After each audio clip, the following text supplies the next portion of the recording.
Hello and welcome to this evening's presentation. My name is Christine Nelson and I manage the Research Fellowships Program at the Library Company of Philadelphia. And I'm speaking to you tonight from my home in West Philadelphia.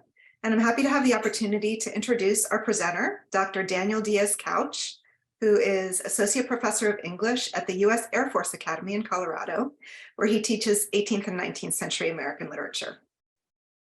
I know many of you are aware that the Library Company is a research library and cultural institution with roots going back to 1731.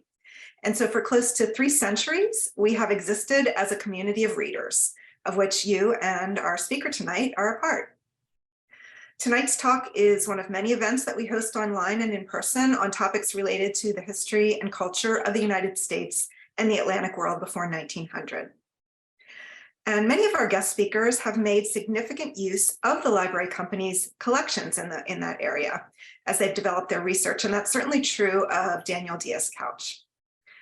Back in 2015 and 16, he was a Mellon Dissertation Fellow in Early American Literature and Material Texts at both the Library Company and the McNeill Center for Early American Studies at the University of Pennsylvania.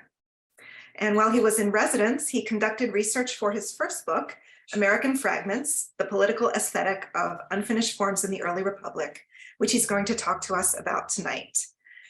It's a beautiful book. I have it here. When I saw what appears on the cover, some frayed pieces from the Star-Spangled Banner from Fort McHenry, I thought this book was going to be about a very different kind of fragment. These are fragments from the collection of the American Philosophical Society, and we have a few bits of that famous flag at the Library Company as well.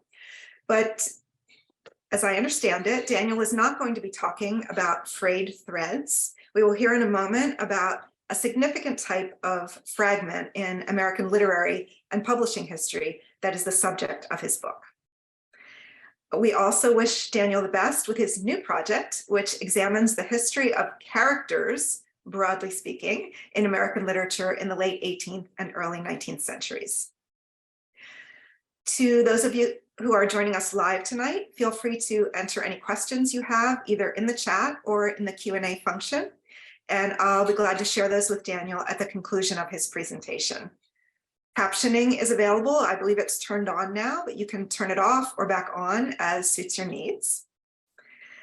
And now, Daniel, I want to welcome you back to the Library Company in this virtual setting and turn the program over to you. Thank you for joining us.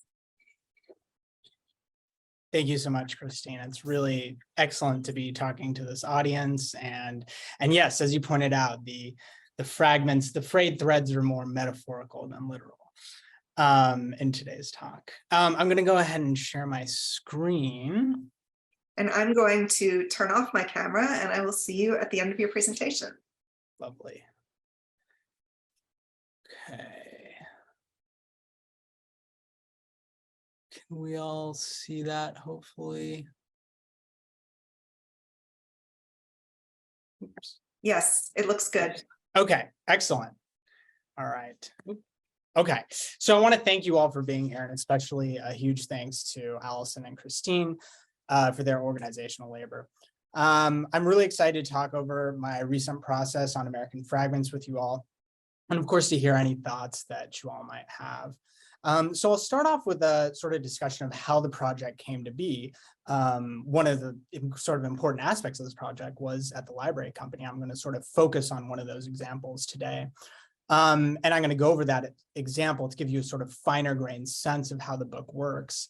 And then we'll move towards some broader concluding thoughts about the stakes of the project. So as a kind of way of getting into the project, American Fragments examines literary fragments that were published in America roughly between 1770 and 1830. So these were texts that were intentionally composed as fragments. So it's different from at least 2 other kinds of fragments. A historical fragment recovered from the past, like a scrap of manuscript from a dead author, or an unintentional fragment, such as a work that an author simply left behind at their death. So those historical and unintentional kinds of fragments are certainly interesting and relevant to my study, and I talk about their sort of cultural importance. But the texts I'm primarily interested in interpreting are works that authors decided would be fragments, ones where the author would sort of sit down with the intention of composing a fragment. So my thoughts about this topic started up in a twofold way. First as an archival question, and then as a comparative one. So fragments initially took root in my mind as I read through the periodical file of the American Museum for the year 1787, a magazine that was edited by the Irish-American printer and publisher Matthew Carey. And I have to mention here that it was Jim Green, the former librarian at the library company, who first sort of mentioned Matthew Carey to me and sort of put him on my radar. The January 1787 issue featured essays by Benjamin Franklin, Benjamin Rush, and a range of other early American luminaries, and included writing on a variety of political subjects about their nation. So here we can see a later portrait of Carey. Alongside the articles that focused on large-scale themes pertinent to a broad readership, Carey also printed 3 curious essays subtitled Fragments: The Prostitute, a Fragment; The Slave, a Fragment; and Negro Trade, a Fragment. So unlike the majority of the compositions published in that opening installment of the magazine, these fictional fragments didn't really explicitly deal with the current state of crisis in the nation. They turned away from the center and toward the periphery to look at the lives of those whom the upper and middle classes called the lower sort: the disregarded, the destitute, the ill, the disabled. The brief essays shifted the magazine's focus from the macro scale of contemporary events to the everyday people residing in Philadelphia and places like it all over the nation. Carey's writings provided an unexpected glimpse into the lives of individuals that existed on the margins of the nation. So what I discovered as I continued my research into fragments was that in the years that spanned the independence of the colonies and the Jacksonian period, roughly between 1770s and 1830s, an enormous number of literary fragments were consumed by audiences. This was a form that they were very literate in. So as I've already mentioned, these texts were intentionally constructed by their authors to give the impression of being a piece of a larger whole, even if that whole didn't exist. So there's no larger text for Carey's fragments, but they do sort of suggestively imply the presence of such a text, even if it doesn't exist. Whether they were imported from England and Europe or authored by writers in their hometown, published within a novel, or released in an issue of the Massachusetts magazine, audiences encountered fragments throughout the entire landscape of print media. The ample number of fragments that appeared in the literary archive of the early United States raised a complex question for me about the relationship between aesthetic and national realities. What kind of artistic creation was a fragment, and how did deliberately unfinished writing play into the socio-political life of the early years of the nation? Daniel, excuse me for interrupting. I'm just going to pop in for a second. We're still seeing your first slide. And I think you might want to find a way to launch the show and then move ahead a few. So sorry about that. I should have noticed that a moment ago. No, it's totally fine. There, okay, now I see archival beginnings. Lovely. Okay, so that is the portrait of Matthew Carey that I was referring to. And there you can see the few fragments from the American Museum from the first issue. Okay. So let's see, where was I? So even though these fragments were very prominent in the nation's printscape, very little or almost no scholarly work existed to answer the question of what these were doing in the social political life of the early nation. And this was especially striking to me because outside of the early American context, the exact opposite of has taken place. So here's where I started to see how the archive that I was encountering could fit into other conversations in literary studies, and it became in some ways a comparative question as well. So fragments have, in fact, received extensive attention in studies of British and German Romanticism. Incompletion, fragmentation, and ruin, Thomas McFarland argued in Romanticism and the Form of Ruins, not only receive a special emphasis in Romanticism, but also seem actually to define that phenomenon. Writing after Macfarlane's study, Marjorie Levinson examined the category of the British Romantic fragment poem, which she recognized as a peculiarly romantic form, and argued that literary criticism assigns fragments an unusually motivated and expressive condition within the early 19th century. So literary historians have viewed fragments as an exemplary romantic expression, to borrow Levinson's phrasing, and the form bears repeated study with each successive generation in the works of writers like Wordsworth, Byron, and Keats, to name a few, who all wrote fragments. Why then were fragments so central to the study of British Romanticism and so neglected from Americanist scholarship, even as the early United States experienced a similarly pervasive interest in fragments? So with these two questions in the back of my mind, I set out to chart a sense of the fragment from the early years of the nation all the way through to the early 19th century, a moment in which the publication of fragments reached its apex on both sides of the Atlantic. As a noted literary critic, Francis Jeffrey, commented in the Edinburgh Review in 1813, the taste for fragments, we suspect, has become very general, and the greater part of polite readers would now no more think of sitting down to a whole epic than to a whole ox. This is, he admitted, a taste which we, the critics, are rather inclined to patronize. So he was part of this too. He was invested in it. So it wasn't enough for me just to recover this popular form from the archive. I definitely wanted to do a kind of recovery project, but also I wanted to question what exactly were its cultural and political conditions? What precisely was its role in these early years of national development? So what I found was that the fragment was a distinctly political form. And I mean that not just in a historical sense, in that it was used in a particular way to support a particular position, but that the form itself afforded a political position. So let me repeat that distinction because I think it's an important one. It doesn't just matter to me that people use the fragment in a politically motivated way, though that's certainly important, but also that the form itself afforded that possibility and that you couldn't get quite the same result with an episode, a sketch, or a novel. So what I found was that throughout this period, fragments primarily focused on minoritarian individuals, the lower sort that Matthew Carey's texts examined. I rarely found fragments focusing on doctors, lawyers, priests, politicians. Instead, the figures represented in these texts consisted of the socially marginalized, the poor, the destitute, the forgotten, the abused. And the writers that I examined in the early chapters use the fragment as a progressive form, wielding it as a tool for thinking through the identities of this lower sort. But to return to the distinction that I just made, in my view, it was the specific formal elements of the fragment that made this kind of political work possible. So time and again, both the narrative and the temporal elements of the form allowed authors the ability to present this political argument. So I'll discuss those two elements in order, first the narrative and then the temporal.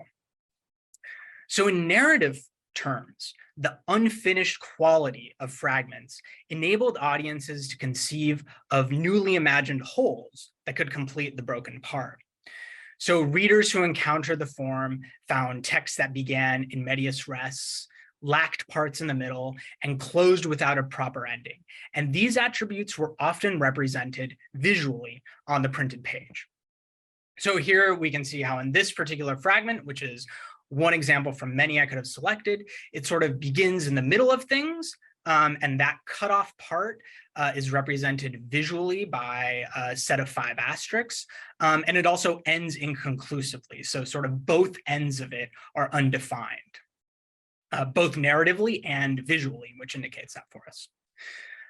So this lack of narrative parts, I argue, actually proves to be an advantage. Because of this characteristic, fragments invited readers, writers, editors, critics, a sort of degree of imaginative power over that undefined whole, which existed outside of the printed piece of writing. They invited this completion even as it could only be accomplished outside of the text and in the minds of readers. After the abrupt conclusion of each fragment, the prostitute could hypothetically rejoin her family, the enslaved man could live a free life, and the immoral slave trader could be redeemed.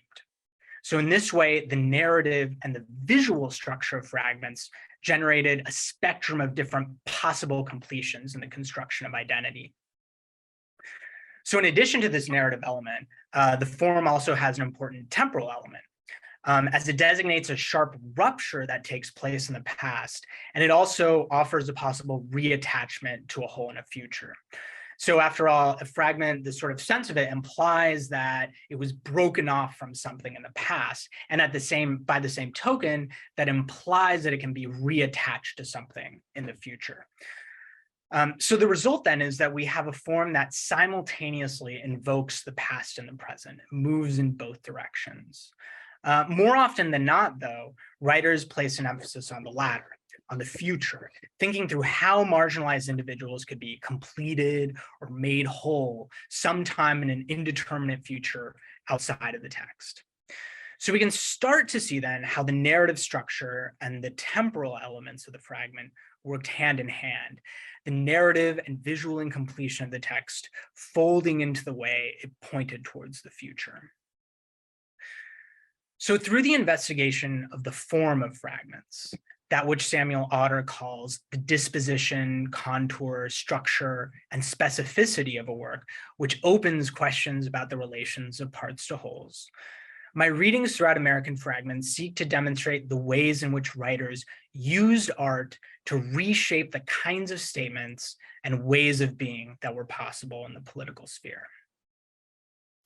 For now, though, let's turn away from the sort of broader ideas of my project and turn to a more specific example that will give a stronger sense of the ways that fragments were leveraged by authors to imaginatively rehabilitate these marginalized individuals. So I'd like to think through this idea with Samuel Jackson Pratt's popular transatlantic novel about the American Revolution, titled Emma Corbett, or The Miseries of Civil War, which was first published in 1780. And we can see here a later portrait of Pratt alongside the title page from the London edition of the novel. Crucially, even though Emma Corbett was first published in Bath and London, it found a large transatlantic audience with printings in Philadelphia and Boston, the latter of which will especially play into my discussion here. So as we can see the title pages from those editions here, the Philadelphia edition is on the left, printed and published by Robert Bell in 1782, and the Boston edition on the right, printed in 1784 by John Michael. Throughout his novel and across the various editions, Pratt makes use of a fragment to visually depict the effects of traumatic injury resulting from warfare. And I should mention that he's not the only figure in American Fragments that does so, as writers of seduction novels like Susanna Rosen and Hannah Webster Foster, they're also thinking through violence with fragments. In Emma Corbett, though, Pratt doesn't really describe the injuries using language as these other authors do, so much as he uses the typography associated with fragments to demonstrate his point, employing asterisks, ellipses, and other punctuation marks. Again, just to reemphasize, Pratt is using language, of course, in the novel, but he's using punctuation specifically to represent violence on the bodies of a group of veterans.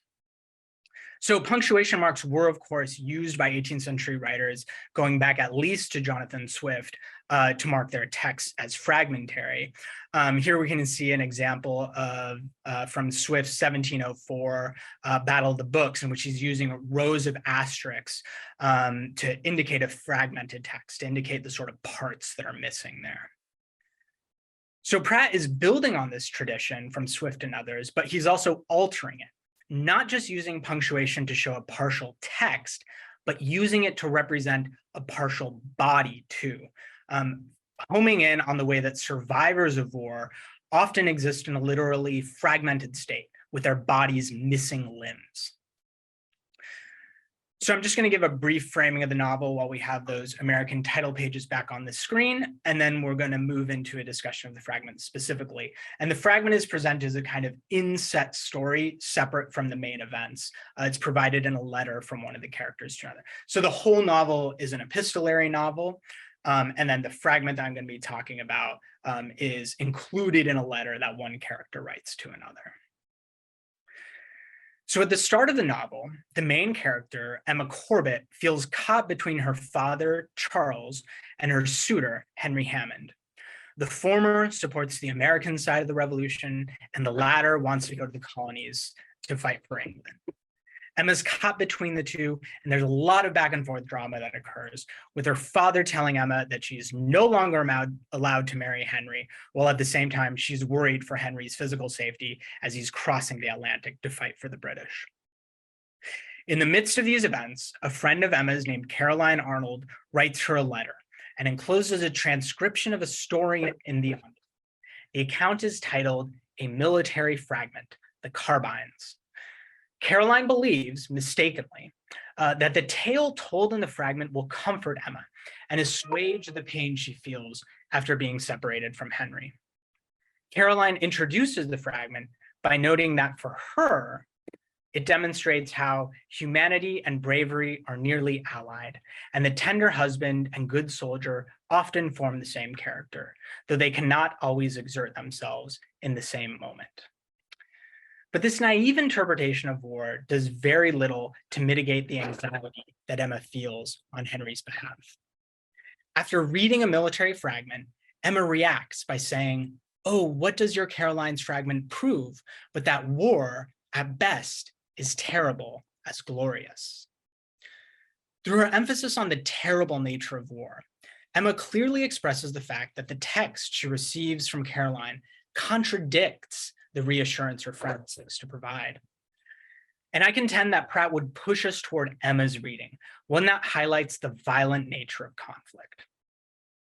The inset story of A Military Fragment begins in medias res, when an unnamed narrator taking a tour of a military hospital sees a wound on the cheek of a veteran.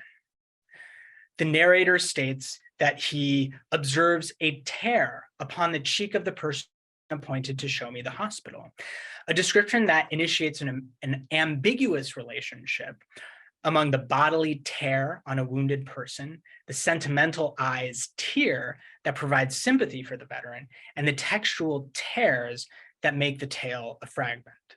And as we'll see, the word also anticipates the punctuation marks that sort of tear across the page that Pratt will include.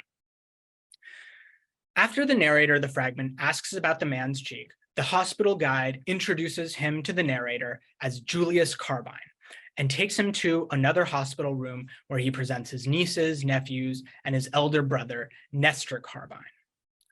Both Carbine brothers proceed to discuss the injuries and stumps on various parts of their body, describing the lost limbs of their bodies in connection with the British Empire and its military conflicts.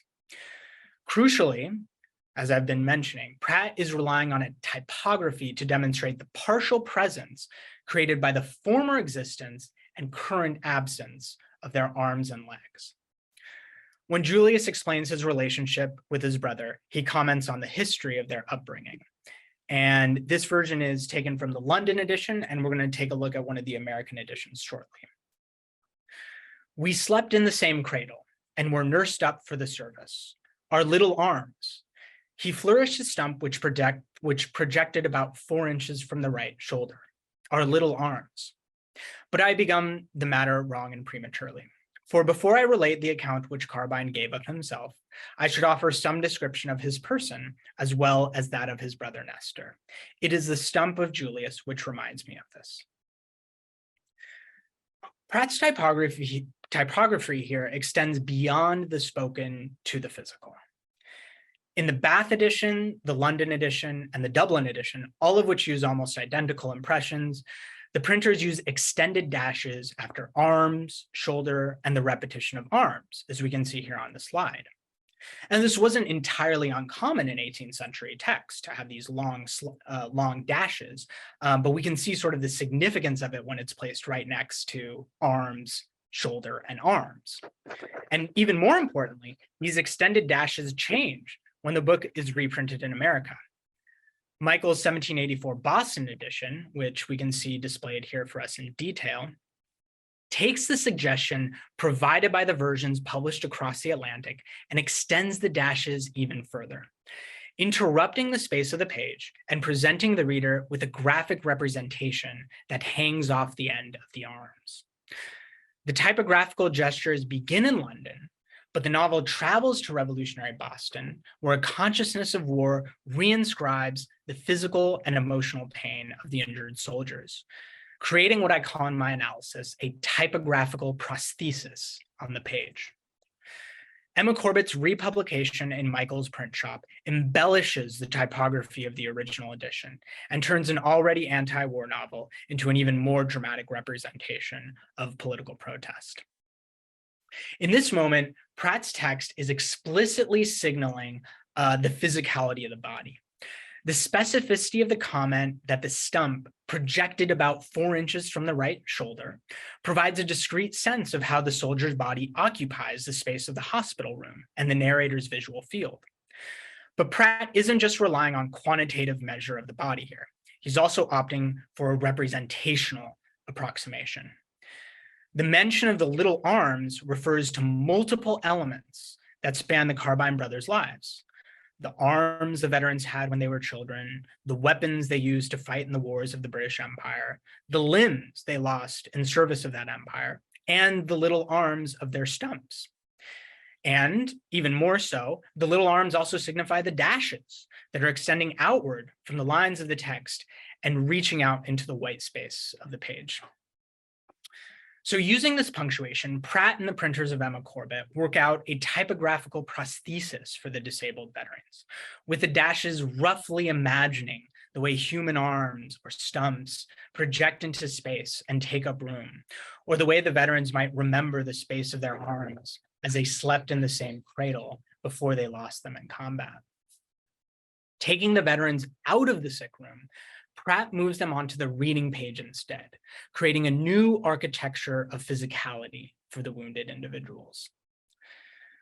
I want to stay with this passage just for a moment longer, though, because the fact that Julius flourished his stump also gives the passage a sense of physical movement.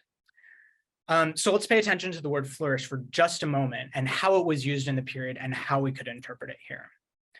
A printer's ornament, a design, border, or special illustration that could designate a section break was also called a mark, a fleuron, or a flourish, giving the usage of the word in Pratt's novels a specific definition in relation to the printing trade.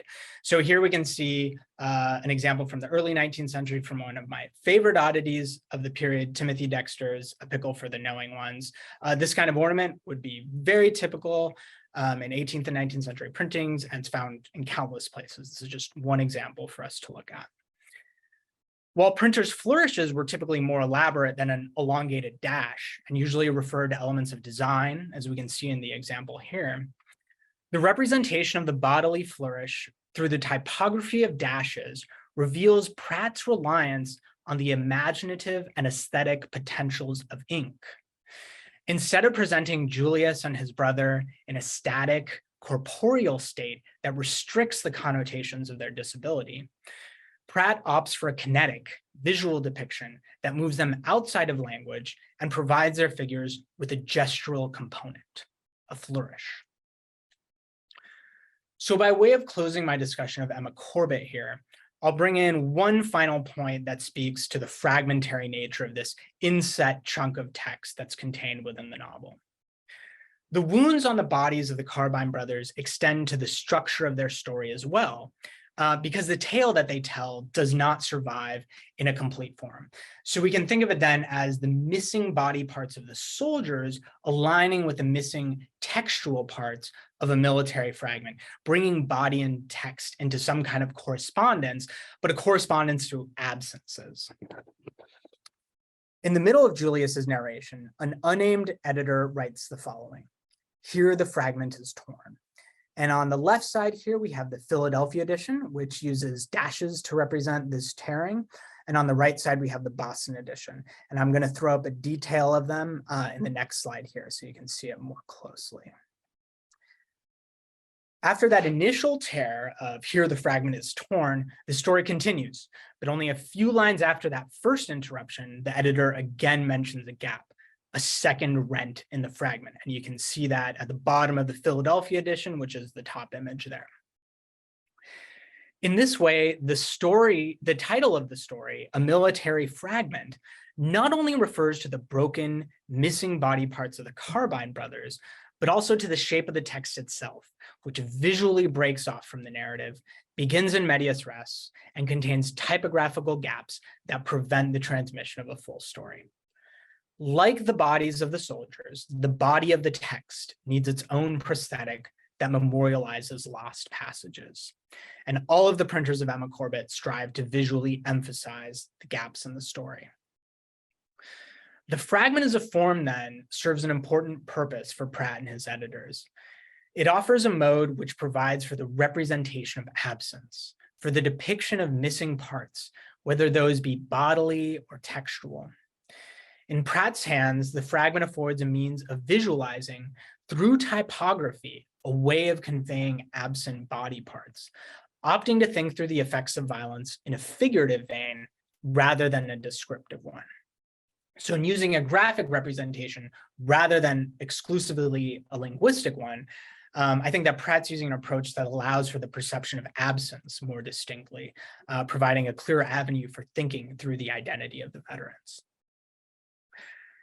Pratt wasn't, of course, the only writer interested in using fragments to represent marginalized figures. Other authors, including Matthew Carey, as we saw, Hannah Webster Foster, Susanna Rosen, Lydia Sigourney, and a host of anonymous newspaper and periodical writers make appearances throughout my study. But as American Fragments moves forward in chronological time, we see how the fragment also shifts in its function. So I'm going to move here a little bit from the specific example of Pratt and think through a little bit more of the arc of this project. And we're going to make a slight shift here in order to show the breadth of where my research has taken me. The example from Emma Corbett comes earlier in my chronological progression, so we'll move forward a bit into the second half of the study. As American Fragments moves toward its conclusion, I eventually show how the political interests of the fragment ultimately shed its progressive origins and become significantly less interested in representing the plight of the marginalized. Now, of course, this was an uneven transition, but the final pages of the study show how the fragment diminished in efficacy or in popularity as a political tool, and instead became instrumental for market considerations in terms of authorship. So more and more, as the 19th century progressed, the form was used to signal the position of author, rather than exclusively being used in political terms. To attain the status of professional author, and this was a moment when that was only just becoming a viable career path, writers needed to demonstrate their artistic ability to their audiences, a readership that was rapidly increasing because of developments in literacy and the availability of printed material. The fragment, with its unhewn aesthetic and expanding popularity, was ready at hand, and it was valued precisely because it revealed writing not as a completed product, but as something in process. So here's how that would work. And it's a little bit paradoxical or counterintuitive, maybe. By showing their writing as in process, authors could sort of show the architecture of their writing. Even if it wasn't actually in process, even if it was a completed work, it would give the impression of being in process, putting readers sort of in the moment of their composition and convincing them of their authorial position, sort of as you would show someone a draft of something to show that you're working on something. Instead of exclusively using the fragment as a political tool, as the earlier stages of my study show, writers began in the early 19th century to use fragments as a means of indicating a phase in the composition of a text. As Marjorie Levinson describes it, the poet's publication of his own fragment implied a compositional history, which the reader, if he were to appreciate the text as a poem, had both to believe and to acknowledge as a legitimate mode of literary production. Even just titling a text a fragment invoked what Levinson calls a compositional history that pushed readers to imagine how it began, why it was interrupted, and how it could be completed by the writer in the future. Placing the reader in the midst of the literary production that shaped the work meant acknowledging the text as a text and therefore the author as an author. This meant that writers like Charles Brockden Brown, Washington Irving, Sarah Wentworth Morton, and others were able to use the fragment less as a means of altering their socio-political surroundings, although they were still interested in experimenting with that, but more as a means of leveraging their own position as professional authors. We can see this also in Andrew Piper's explanation of a Romanticism that foregrounded the relational structure of books, that there was a bibliographic elsewhere before and after with which books and their texts were increasingly engaged. Fragments, with their invocation of a prior rupture, were particularly successful at foregrounding that relational structure, at getting readers to imagine the before and after of the text, and thereby showing readers the composition process with its haltings, beginnings, and endings. So what I want to emphasize here as I start to move toward a conclusion is that in whatever manifestation the fragment had, it played a crucial role in this period of American literary history. Whether it was used primarily as a political tool in the late 18th century, or if it was used both as a political tool and as a means of scaffolding authorship in the early 19th century. And as a final section, I'm going to give a quick example of how this idea of fragmentary authorship worked, and also speak toward what I see as the diminishment of the fragment in the later 19th century. Today, so far, I've talked about a group of authors that some of us may have heard of, but many perhaps not. I want to wrap up by showing the use of this form in some of the most canonical writers of the 19th century, and spend just a moment more with a specific example. Early in their careers, writers like William Cullen Bryant, Herman Melville, and Nathaniel Hawthorne published fragments. One of Bryant's first poems was simply titled A Fragment. Hawthorne published an early text titled Fragments from the Journal of a Solitary Man, and Melville's first story was titled Fragments from a Writing Desk. All of these texts partook in the authorial fragment I've been describing here. And Melville's Fragments from a Writing Desk, I think, provides an excellent example for thinking through the writer at work at a desk, putting pieces of a story together while they compose. At the same time, though, I think this period also constituted the waning years of the fragment in 19th century America, especially by mid-century, when authors started to shift away from the explicitly stated fragment. So that's to say they ceased to title their text fragments, or we get a sort of diminishment in that. And instead they moved from an explicit form of the fragment to a more implicit one, in which fragmentation as a style was embedded into their writing. So this might be a more familiar sense of the fragment in the 20th century, the sort of style of like postmodern fragmentation. I'm not saying that there was postmodern fragmentation in the 19th century, but we're starting to get that sense of the fragmentary embedded in the style. So let me give you a finer grained sense of how this arc works with Melville's career. Fragments from a Writing Desk appeared in two parts in the May 4 and 18 issues of the Democratic Press and Lansingburg Advertiser. Melville's diptych appeared in serial portions with the subtitles number 1 and number 2, and consisted of two epistolary narratives, ostensibly addressed to the same recipient. The first installment of Fragments introduces the narrator and his various quirks and explains his romantic interests. And at first glance, this story appears to be a derivative production. It includes extensive citations from earlier published works. And in line with that thinking, scholars have by and large treated it as a work of juvenilia that simply displays Melville's experimentation with the work of other authors. But I think that something more complicated is going on, as Melville is layering the story with quotations compiled by the narrator, a young man whose citations and references draw on works by writers including Thomas Moore, Mark Akenside, Coleridge, Byron, Scott, and others, many of whom published their own fragments. So his gathering together of the fragments of other writers indicates his participation in this longer literary tradition that my book has tried to trace.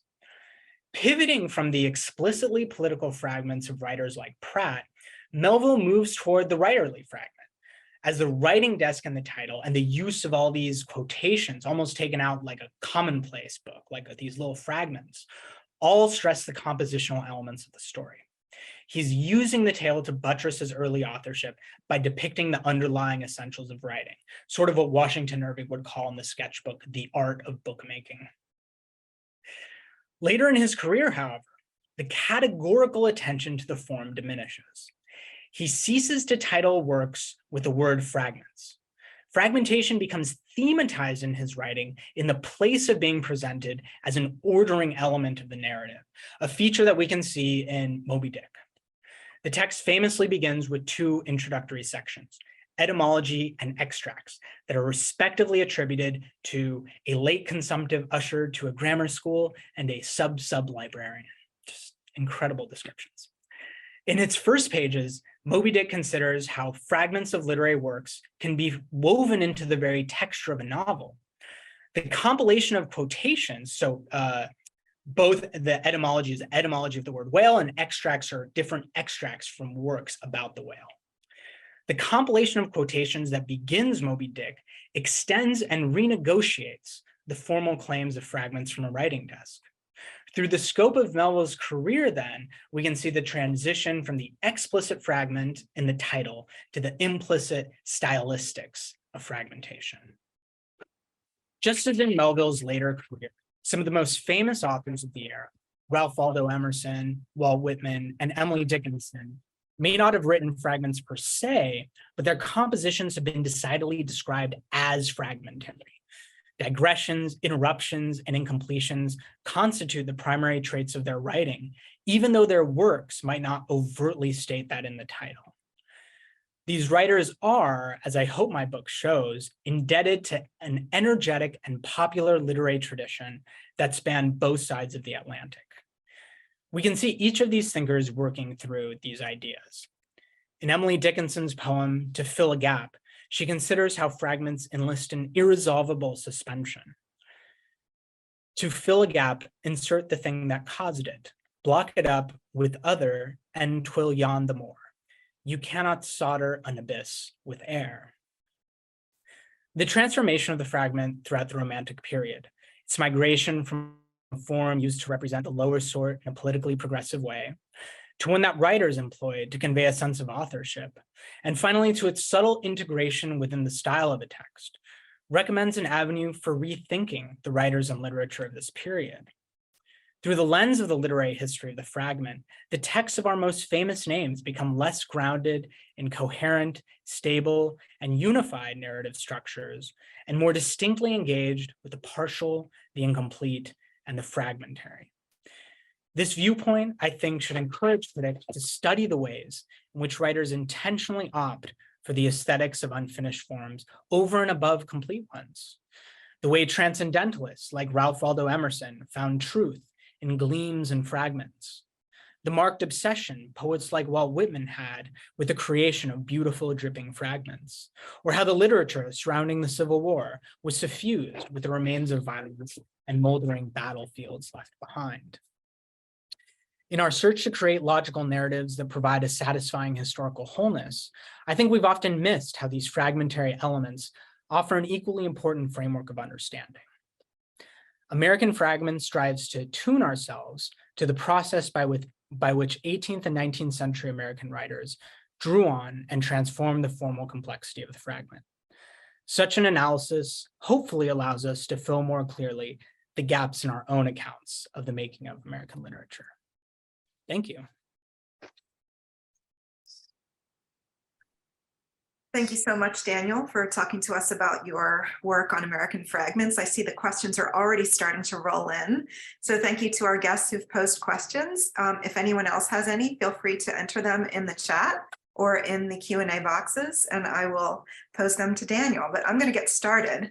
So I was very happy to hear you begin by mentioning that our librarian emeritus, Jim Green, pointed you to Matthew Carey. Jim continues to work on Matthew Carey, and I think it could be the work of 4 or 5 lifetimes. So I just want to ask you to take yourself back to your time at the Library Company and other repositories you visited while you were looking for examples of American fragments. And I imagine it wasn't so difficult to find fragments that have the word fragment in the title, but maybe a little bit more of an archival challenge to find examples of, say, the use of punctuation to represent something missing. So and those examples you showed of that were so compelling. So can you just tell us how you found them? What was your process?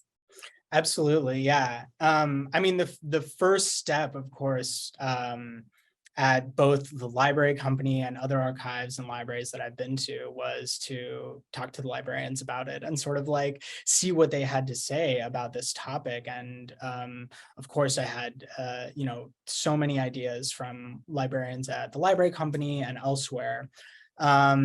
And yeah, and as you pointed out, finding the fragments themselves that's almost like that wasn't as hard because so many times it's in the title. It's right there. It's being advertised. They want it to be associated with this form because it became such a popular transatlantic form. And I think what was really helpful for me and what helped me really move forward with my research in this was being able to sit in a place like the library company. And this is where I first worked on this particular chapter on Samuel Jackson Pratt was at the library company, to sit down with the different editions of the book and to look at the London edition and sit down and, not look at it on a screen because you can't quite get the same sense. I mean, hopefully you got some sense from the slideshow. But to sit down and compare these different editions.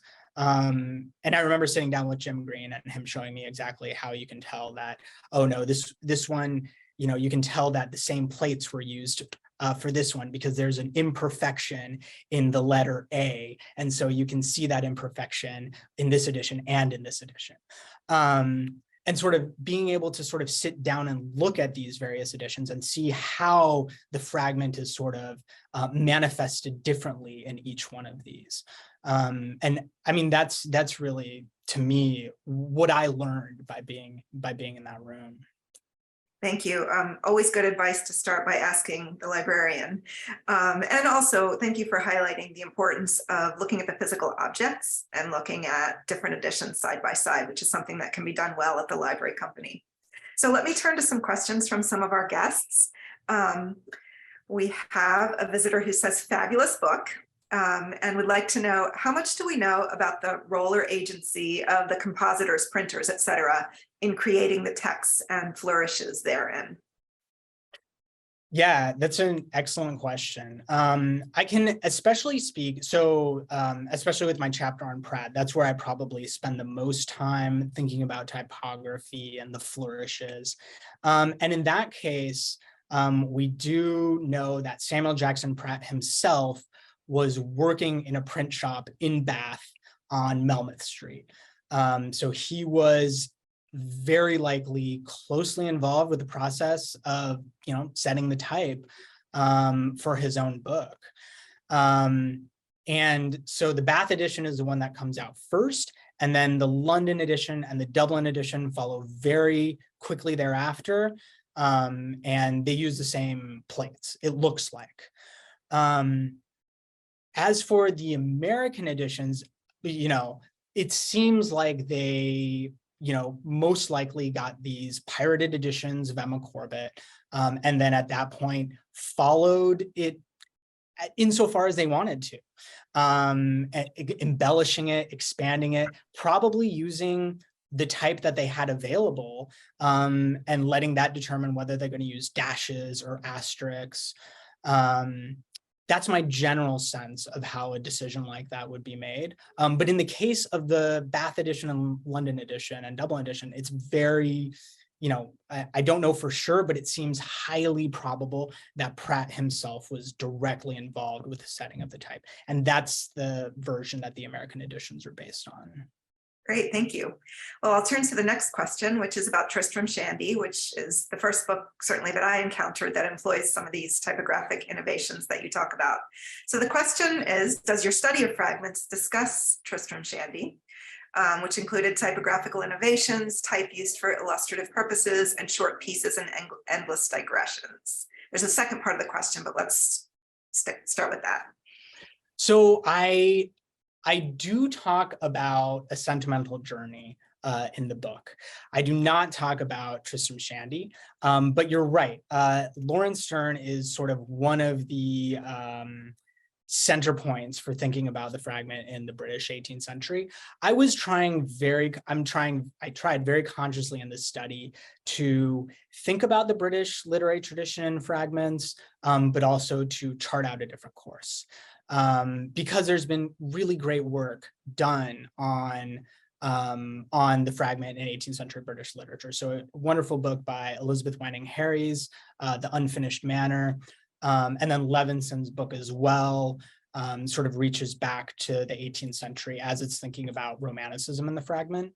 But I do talk about A Sentimental Journey insofar as that was really widely read by these American authors. And so that British tradition of the fragment, in Swift's writing, in Sterne's writing, in the writing of many other 18th century writers, they're consuming that literature.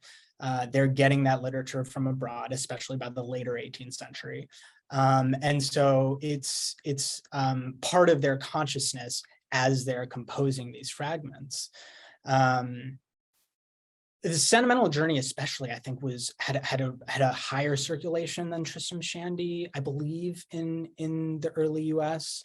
And it's really interesting. I mean, the fragments in A Sentimental Journey are these kind of throwbacks. One of them is sort of like dealing with this lost classical story or this lost classical play.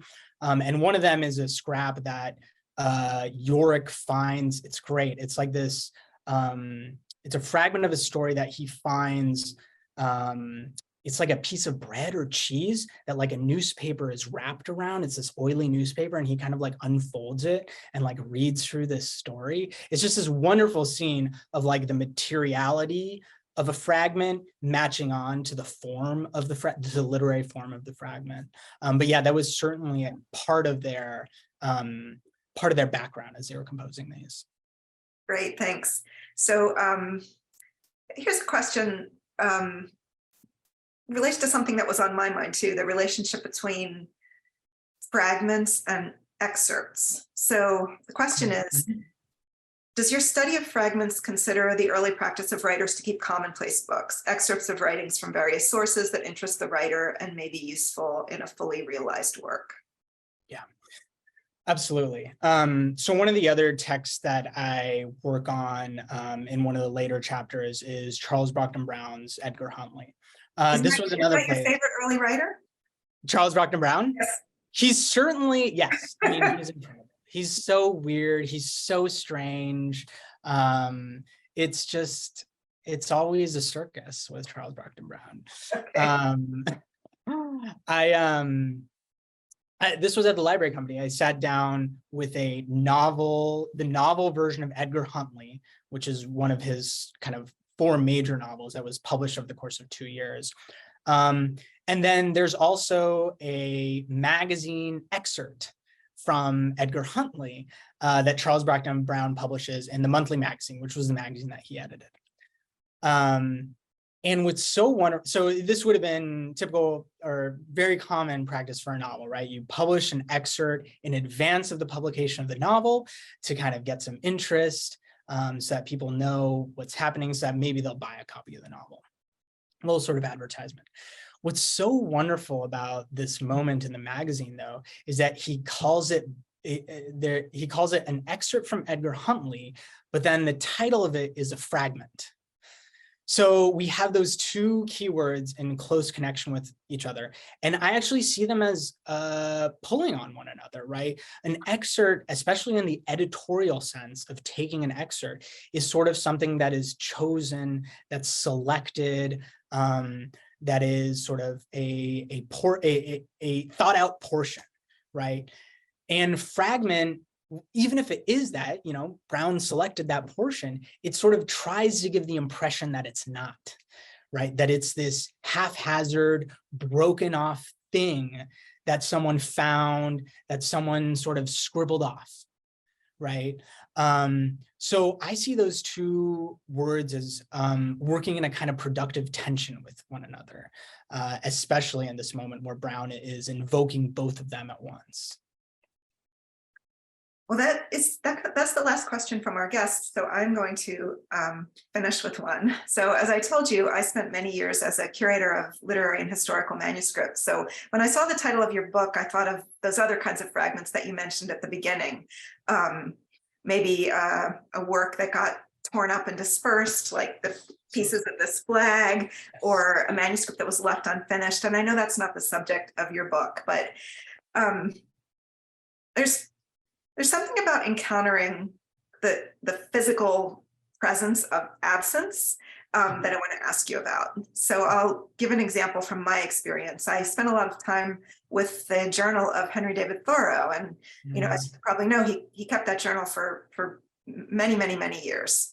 And so its physical manifestation is just notebook after notebook filled with writing. And then when you come to the last notebook, it's only half full. So, you get to the middle of the notebook and the writing ends, and then it's just blank after blank after blank after blank. Yeah. And that's because his life had come to an end. So he stopped writing. And it was always very poignant to me to look at the blanks and realize that that absence was representative of the absence of life. So, I mean, you could say this is a finished work because his life finished, but when you look at the physical object, you sense the absence.